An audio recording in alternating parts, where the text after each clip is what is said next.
जय जय शंकर हर हर शंकर जय जय शंकर हर हर शंकर जय जय शंकर हर हर शंकर जय जय शंकर. குரு தெய்வத்தின் குரல் 4ஆம் பாகம்.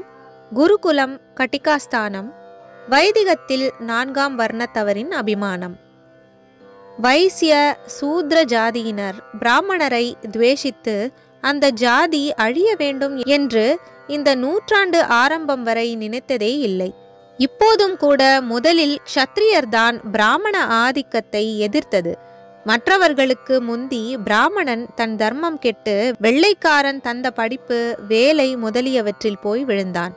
சம்ஸ்தானாதிபதிகள், ஜமீன்தார்கள் ஆகியவர்களின் அதிகாரமெல்லாம் வெள்ளைக்காரன் கைக்கு போய்விட்ட சமயம் அது.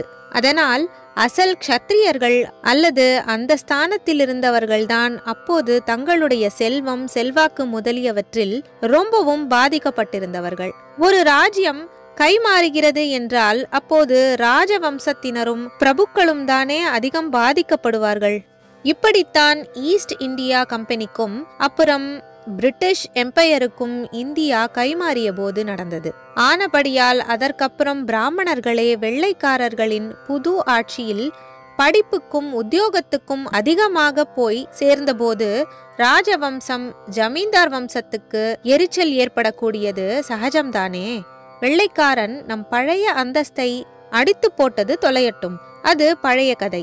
இப்போது அவன் தருகிற படிப்பு, பதவிகளை பெற்றாவது நாம் தலை தூக்கலாம் என்றால் பிராமணன் அல்லவா போட்டியாய் வந்திருக்கிறான். பாரம்பரியமான புத்தி பிரகாசத்தால் நம்மை பின்னுக்கு தள்ளுகிறான் என்ற எண்ணம் அவர்களுக்கு ஏற்படக்கூடியதுதானே.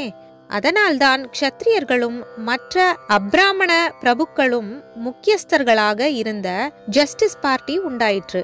பிற்பாடுதான் மனோபேதம் பரவி பரவி மற்றவர்கள் பார்ப்பான் ஒழிக என்று கிளம்பியது.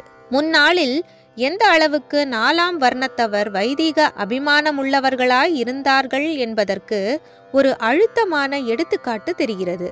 பிராமணராகவே கன்னட தேசத்தில் 12ஆம் நூற்றாண்டில் பிறந்த பசவர் என்பவர் ஒரு சைவ சம்பிரதாயத்தை ஏற்படுத்தியிருக்கிறார்.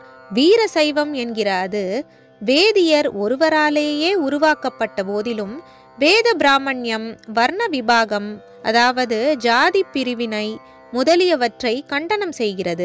இதற்கு அடுத்த நூற்றாண்டில் தமிழ்நாட்டில் வேளாளர் வகுப்பில் பிறந்த மெய்கண்டார் சைவ சித்தாந்தத்தை ஏற்படுத்தினார்.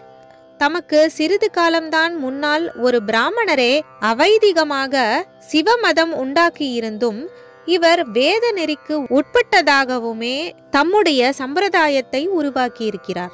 வேதியர்களுக்கும் வேளாளர்களுக்கும் நல்ல ஒற்றுமை எப்போதும் இருந்து வந்ததால் தான் இப்படி இருந்திருக்கிறது. பிரம்ம க்ஷத்ர மோதல் என்பதும் கூட எப்போதாவது ஏற்பட்டதுதான். 100க்கு 99 பிராமணரும் க்ஷத்ரியரும் மனமொத்துதான் போயிருக்கிறார்கள்.